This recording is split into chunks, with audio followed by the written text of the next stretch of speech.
Yo, I've got some really good news. It's finally happening. Global capitalism is fracturing. Now, that isn't coming from me. It isn't some old quote from Mao's Little Red Book. It's coming from Larry Fink, billionaire CEO of one of the world's largest investment companies, Blackrock. Blackrock. They're pretty much running everything. Is Blackrock evil? This is one of those companies that is a juggernaut. A company that manages trillions of dollars of assets, has clients in over 100 countries, and together with its clones, Vanguard and State Street, owns roughly 20% of any given company in the S&P 500. If anybody should be worried about capitalism being over, it's not you and me, it's this guy. And he's worried. But before we celebrate, is he even right? Well, for one, he's not alone. A lot of big, important capitalists have already been sounding the alarm for a while. In 2023, the CEO of the French investment bank Société Générale was saying basically the same thing. And every year since, we've lurched from one disaster to another as this whole thing seems to barely stay afloat. Massive inflation, a year of never-ending layoffs, and now a global trade war and bombing in the Middle East that have put World War III back on the table right as we're being told AI is going to replace everybody.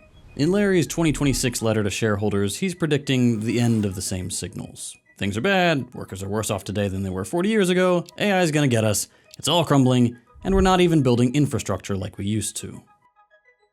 And if that wasn't enough, we might soon have a new financial crash on our hands.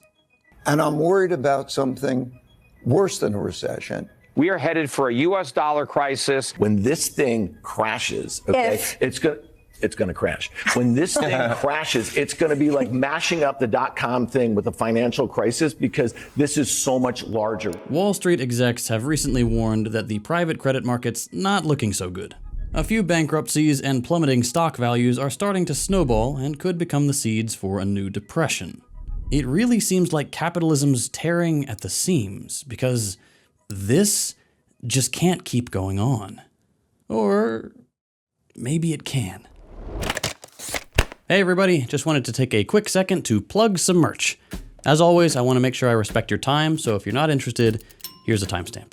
Now for those of you that stuck around, thank you so much for your support. You're probably already familiar with The Deprogram. That's the podcast I do with Hakeem and Ugopnik, but you may not know we also make the best merch in the business. Our latest drop just went live, and I genuinely think it's got some of our best designs yet. Our philosophy when we're designing this stuff is aesthetics first. We don't put out designs we wouldn't actually wear ourselves. We all hate the generic podcast merch, so we've worked really hard to make stuff that's actually cool. I was hoping to get some of the new designs delivered before I had to record this so I could show you in person, but as usual, I waited too long to order, so please enjoy instead this amazing shirt I found on the clearance rack.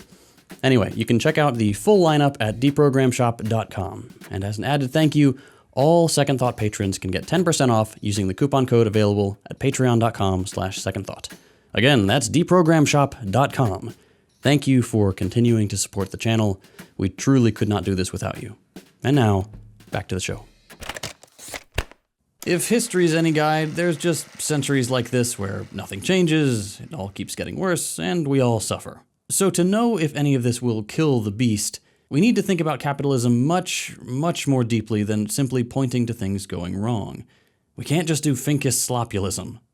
Let's start with the basics. What are we even talking about when we say the end of capitalism? Capitalism is a system that guarantees the existence of the rich in a world where the poor outnumber them but need to work for them in order to live. That was about the shortest one-sentence definition I could come up with. It's pretty vague, but it gets to the point. This is what capitalism is about, and that's how it works. For it to end, these things have to no longer be true. Looking around, there's very little risk of that right now. So let's get a better, longer definition that gets progressively more complicated and accurate as we go, so we can refine our analysis a little. Capitalism is a political, social, financial, and economic order that began sometime in the 16th, maybe 17th century. What makes capitalism capitalism is the way that this order is organized around a specific set of rules and conventions, the most important of which are the right to private property and the imperative use of that right to make a profit.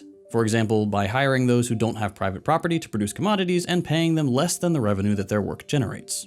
or by trading debt as money with the confidence that states and central banks will protect the value of those assets in times of liquidity crises, periodically rolling over the moment that the market ceases to exist so that capitalists can continue to transact. In other words, capitalism is a collection of strategies for the elite to stay the elite indefinitely. A status that is based on unequal access to and power over the resources necessary for human life and commerce. So this is a pretty theoretical definition. No society is ever completely 100% sticking to these rules at every single level of human interaction, whether it's the US, China, Brazil, Russia, South Africa. Every one of these countries has a blend of capitalist and socialist, even feudal conventions overlapping with one another. But in this era of global capitalism, at the end of the day, the biggest decisions boil down to what generates profit for an elite class of businessmen. And for the last century, at least, we've been predicting the end of that. To give you an idea, the term late-stage capitalism has been around for over 100 years. 100 years later, we're still waiting for that to mean we're getting close. Because every time it runs into a crisis, capitalism hasn't died, it's mostly just been tweaked.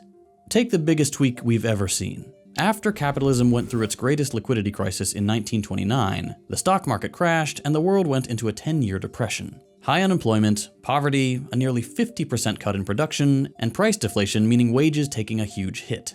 Thousands of banks went out of business, millions of people were suddenly living through much scarier times, and all immediately following the peak of robber baron fortunes. If there was ever a moment where you could say that capitalism should have ended, it was then. But it didn't. It was tweaked. Keynesian economics took over as the new governing model of capitalism. The primary imperative, keeping the elite as the elite, didn't go away. But now their status was conditional on new things, like full employment. This is where the New Deal, the welfare state, the Fordist production model all came into being and brought capitalism back from the brink all the way up until the 1970s. Capitalism was saved by disciplining the elite, not challenging their status. But that very thing ultimately became the source of a new crisis. 40 years of wage growth became just too much for capitalists who were making profits, just not faster than workers were getting better off. From the late 70s on, then, capitalists revolted. Capitalism was going to need to get much leaner for workers. And this new era was kicked off with the Volcker shock. A 20% hike in interest rates by the Fed that skyrocketed unemployment and simultaneously set up the US to elect Reagan, the UK to elect Thatcher, and Germany to elect Helmut Kohl. Even countries where socialists were in power, like France, suddenly found themselves forced to change their economic policy drastically. Volcker reminded the world that as long as it's capitalism, the imperative of keeping the rich wealthy doesn't go away. And this time, it would survive on the condition of cheap consumer goods. Neoliberalism was the new name of the game. The welfare state was shuttered, the average job started to pay less, unions got crushed, everyone started needing crazy debt to get by, and to offset everything else getting worse, the new social contract was held together by cheap TVs and shirts for $1. But this, predictably, led to another crisis. You can't have wages decline so much that people's basic necessities depend on taking on huge amounts of debt forever. The housing market collapse created one financial crisis after another. The signs were everywhere, but now it's official, we are in a recession. Major financial institutions have teetered on the edge of collapse, and some have failed. 2008 was another one of those moments where it really felt like this whole thing was cooked.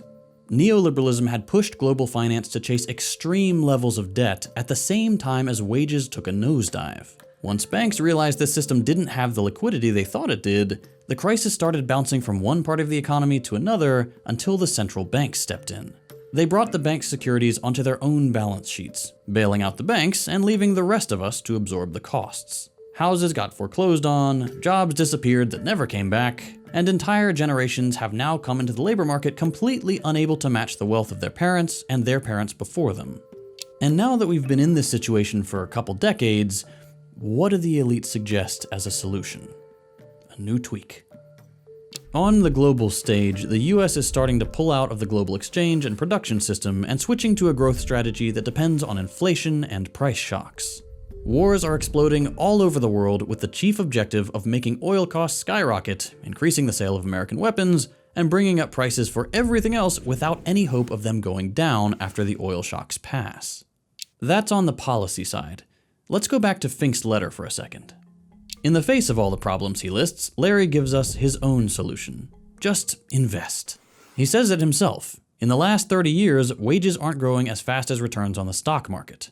A dollar in the S&P 500 grew 15 times faster than that same dollar as a median wage. So Larry's advice is, why not just hitch a ride on the one thing that's going up? Well, you can probably think of why without me having to tell you.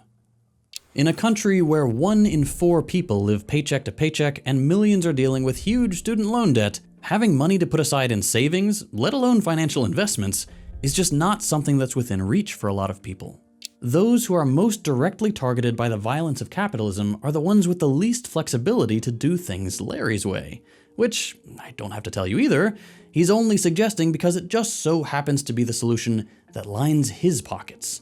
The head of an investment company currently trying to get younger generations stoked about investing on TikTok obviously doesn't want that for altruistic reasons.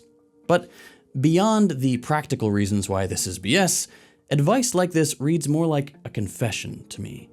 Did you know that 62% of Americans have money in the stock market? And honestly, that's not a bad thing. You should have some kind of retirement fund or something. But anyway, stats like these make it seem like a majority of us have something to gain from economic growth. Except, about 90% of all stocks are held by just the top 10% of investors.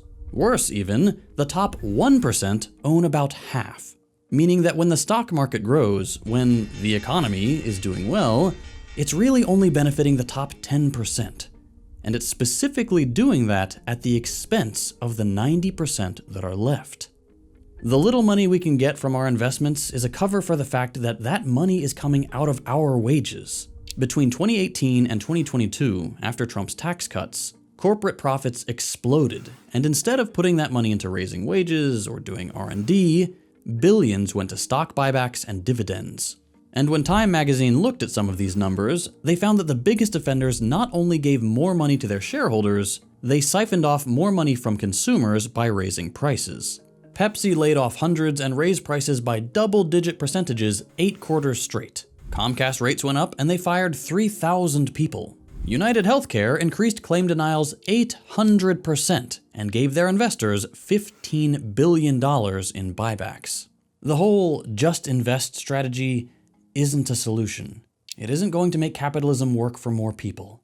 It's a cover for capitalism to continue doing what it's built to do: exploit the poor, enrich the elite, and keep that cycle going forever.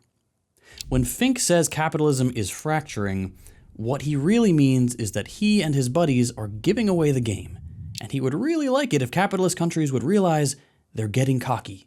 He would much rather they get people to invest a little more and make a little bit of money so that the bigger problems, no jobs, no healthcare, no roads, don't seem as bad, even as he and his private equity friends keep making them worse, with the added bonus that he would manage some of these investments. At the end of the day, you can't reform your way out of this. There is no capitalism without the enrichment of the elite at our expense, by its very definition. So, either you negotiate for more crumbs on their terms, or we finally get smart and say, no, I think we're done now, and we break the wheel that keeps this system crushing 99% of humanity.